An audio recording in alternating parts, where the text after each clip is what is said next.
bersyukur pagi hari ini. Terima kasih untuk kesempatan yang diberikan untuk menyampaikan renungan pagi hari ini. Sebelum kita doa, Bapak terima kasih yang percaya Kau ada di tengah-tengah kami Tuhan. Kau berbicara ke setiap kami. Kami berdoa biar kebenaran firman Tuhan pagi hari ini kami menentukan membawa kami hidup mengenapi seluruh rencana Tuhan. Bicara Tuhan atas setiap kami. Dalam nama Yesus kami berdoa. Haleluya. Amin. Puji Tuhan pagi hari ini saya bersyukur. Terima kasih untuk kebaikan Tuhan bagi kita semua. Tuhan kita perlu bersama-sama berdoa di tempat ini.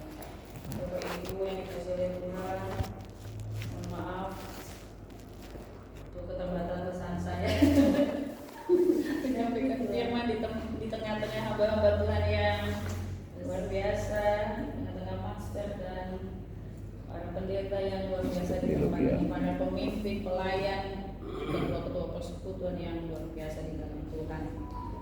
Pagi hari ini kita bersama-sama melakukan firman Tuhan. Sebelumnya saya percaya kalau kita semua di tempat ini sebagai hamba Tuhan, sebagai pemimpin, ketua-ketua persekutuan, pelayan-pelayan Tuhan, pasti juga menghadapi pergumulan, persoalan, permasalahan dalam kehidupan kita, bukan hanya kehidupan pribadi tetapi dalam pekerjaan pelayanan. Ketika kita menghadapi orang-orang yang kita layani, jemaat mungkin sebagai gembala atau anggota-anggota persekutuan dalam persekutuan kita, ketika kita menghadapi pergumulan masalah, bahkan bukan masalah yang mereka hadapi menjadi bagian dari beban hidup kita juga untuk kita bawa, untuk kita doakan.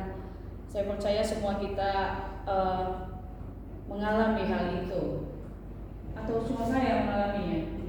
Enggak, semua ya, semuanya. Ya, ini kalimat pamungkas yang biasa dibilang sama Bapak Pendeta tadi. Kita semua mengalami pergumulan ya Bapak Ibu ya, masalah-masalah dalam kehidupan kita. Tetapi karena kita menjadi orang-orang pilihan Tuhan yang sudah ditentukan dan dipilih Tuhan dari semulanya, pastilah Tuhan membela kita. Pastilah ada pembelaan yang luar biasa yang Tuhan berikan kepada kita. Sama seperti kami Bapak Ibu, saya secara pribadi ketika menghadapi pergumulan-pergumulan hidup, bukan hanya secara pribadi tetapi ketika mendengar curahan hati orang-orang yang kita layani atau mengkonseling orang gitu, saya percaya kita sebagai hamba Tuhan gitu tidak mungkin gitu kita dengan tenang gitu saja bisa menghadapinya, tapi kita pasti bawa di hadapan Tuhan, kita pasti membela orang-orang yang kita layani di hadapan Tuhan. Dan ketika saya menghadapi itu Bapak Ibu, saya datang kepada Tuhan selalu, setiap saat ketika saya bergumul di hadapan Tuhan, berseru Tuhan, mengapa begini. Bahkan bukan hanya itu saja, mungkin pergumulan kehidupan pribadi gitu ya. Ketika saya datang kepada Tuhan, menyerahkan semuanya kepada Tuhan, kadang Tuhan itu dalam doa saya itu selalu hanya bilang begini Bapak Ibu, percayalah padaku dan lakukanlah yang baik. Dan setelah perkataan itu muncul dari hati saya percaya itu Roh Kudus berbicara, saya menjadi tenang Bapak Ibu. Ya, saya menjadi tenang. Terlebih ketika kita menghadapi masa pandemi dulu, ada banyak hal gitu ya, pergumulan, bukan hanya ekonomi, banyak hal yang kita gumulkan, tetapi ketika datang sama Tuhan, ada suara hati yang berkata seperti itu, percayalah padaku dan lakukanlah yang baik. Bapak Ibu, saya tidak pernah mendengar perkataan itu sebelumnya dalam ayat firman Tuhan. Itu muncul gitu saja dalam hati saya, tapi saya percaya bahwa itu pasti pernah saya baca dan Roh Kudus mengingatkan itu kembali ketika saya berdoa. Dan puji Tuhan, setiap kali saya menyerahkan kehidupan pergumulan itu, muncul kata-kata itu sungguh menguatkan gitu, meneduhkan hati saya. Jadi ketika kembali saya menemukan firman Tuhan, ketika baca firman Tuhan, dan saya mendapati perkataan firman itu ada di dalam Mazmur 37 ayat 3 Bapak Ibu. Di situ saya juga terkagum-kagum sama Tuhan. Rupanya Tuhan sudah menuliskannya, mungkin saya pernah membacanya, tetapi inilah yang akhirnya kita mengerti bahwa kebenaran firman Tuhan itu hidup. bahwa dialah sendiri yang berfirman, bahwa firman Tuhan itu adalah Tuhan Yesus sendiri. Ketika kita lemah, dia menguatkan kita melalui kebenaran firman itu yang kembali diingatkan.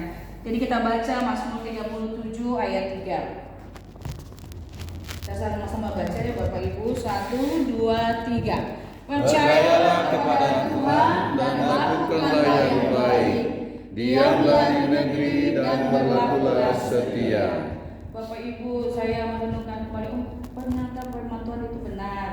Dia Mazmur ini menyatakan kepada kita, percaya kepada Tuhan, lakukanlah yang baik, diam di negeri dan berlakulah setia. Firman Tuhan ini dituliskan oleh Nabi Daud sendiri. Dia yang bilang seperti ini ketika Daud mengalami tekanan yang luar biasa, diteguhkan oleh perkataan firman Tuhan, percaya kepada Tuhan. Yang saya mengerti bahwa dari perkataan firman ini ada 4 hal yang harus kita ketahui, bahwa Tuhan mau pertama kita percaya kepada Tuhan.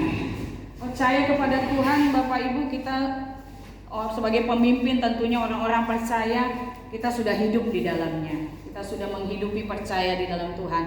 Percaya di dalam Tuhan artinya menyerahkan seluruhnya kehidupan kita kepada Tuhan. Tidak setengah-setengah, tidak tanggung-tanggung. Tetapi ketika kita menghadapi pergumulan masalah, kadang-kadang bisa turun rasa percaya kita kepada Tuhan. Benar nggak? Kadang-kadang kita ragu, benar nggak? Benar nggak? Apa saya sendiri? Kadang-kadang kita ragu sama Tuhan. Benar nggak kayak gini gitu ya? Tetapi perintah Tuhan dalam firman Tuhan katanya percayalah kepada Tuhan. Bapak Ibu, dalam Samuel 3 ayat 6, Daud itu ada cerita di mana Daud di situ dia mengalami tekanan yang luar biasa ketika dia meninggalkan kota untuk berperang, dan ketika dia kembali ke kota Ziklag itu orang-orang Amalek sudah membakar seluruh kota itu, bahkan menawan istri Daud, bahkan wanita-wanita dan anak-anak yang ada di situ, dan semua penduduk kota itu berteriak menangis-nangis, bahkan membuat Daud itu menjadi tertekan dan menjadi merasakan ketakutan yang luar biasa. Tetapi sekali lagi dibilang di 1 Samuel 3 ayat 6, tetap firman Tuhan katakan, tetapi Daud menguatkan kepercayaannya kepada Tuhan. Kita belajar bahwa Daud itu pemimpin yang luar biasa. Bahkan ketika dia menghadapi hal yang luar biasa, tekanan seperti itu, ketika semua orang ditawan, anak-anak ditawan, dia tidak menjadi mundur, dia tidak menjadi patah semangat, atau dia tidak menjadi berkurang kepercayaannya kepada Tuhan. Tetapi firman Tuhan katakan dia menguatkan kepercayaannya kepada Tuhan. Ditambah-tambahkannya lagi kepercayaannya sepenuhnya kepada Tuhan. Biarlah kita belajar seperti Raja Daud, untuk kita juga setiap kali menghadapi persoalan masalah, kita terus menguatkan kepercayaan kita kepada Tuhan. Bapak Ibu, saya juga punya satu ilustrasi gitu ya. Sebenarnya ini pernah saya lihat juga ya, dalam kehidupan nyata gitu ya. Ketika kita punya beban, kita punya masalah, kita berseru kepada Tuhan. Ini bebanku, ini masalahku, angkat gitu. Terus tapi kita sepertinya tidak menyerahkan sepenuhnya kepada Tuhan. Seakan-akan kita berteriak berserah kepada Tuhan, tetapi beban itu masih kita pegang. Jadi ilustrasinya kayak gini Bapak Ibu, ada seorang tukang jualan di kaki lima. Biasanya kalau di Bandung tuh, kalau di sini mungkin nggak ada ya. Mereka jualan tuh seperti kayak bakso atau cuanki itu pakai dipanggul seperti itu Bapak Ibu. Ya di ujungnya ada jualannya kanan sama kiri gitu ya. Dia berjalan pakai kayu ditaruhnya di bahunya seperti itu. Dia berjalan untuk berkeliling berjualan, dan satu saat dia keletihan, dia terdiam di pinggir jalan.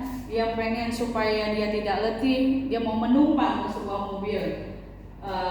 mobil bak terbuka pick up supaya dia bisa sampai dengan cepat dan dengan segala bebannya. Ketika dia dapat mobil untuk tumpangannya, dia naik ke atas mobil pickup itu yang terbuka itu, dan dibantu dengan orang yang memberi tumpangan, naiklah dia ke atas ya. Tetapi apa yang terjadi Bapak Ibu, ketika dia sudah ada di atas pickup itu, yang seharusnya dia bisa dengan lega, bisa santai ada di atas pickup itu, tapi dia malah tetap memanggul beban yang ada di jualan itu di atas punggungnya, dan dia berdiri di atas mobil itu gitu. Itu saya pernah lihat dengan nyata ketika saya ada di Bandung waktu itu dan juga ada juga disampaikan ilustrasi seperti itu. Oh, itu saya udah pernah lihat ada orang seperti itu. Jadi itulah sepertinya kita gitu ya, keadaan kita sebagian mungkin ya yang rindu supaya setiap beban kita diangkat, menyerahkan semuanya kepada Tuhan, dan ketika Tuhan menolong kita, memberikan kita pertolongan, memberikan kita pengharapan, kita nggak mau melepaskan beban itu gitu. Kita mau ditolong, tetapi kita sendiri yang masih memanggul di atas pick up itu gitu. Padahal sudah dikasih segala sesuatunya yang baik, tetapi kita tidak mau menaruhnya di bawah, meletakkannya kepada Tuhan. Nah, seharusnya itulah yang kita lakukan, kita taruh dan kita letakkan dan kita hanya santai di atas mobil itu. Tapi ini enggak, kita panggul terus sampai akhirnya tiba di sana. Enggak ada bedanya Bapak Ibu, kita menjadi letih, kita menjadi susah, menjadi tetap capek gitu walaupun kita ada di atas mobil gitu.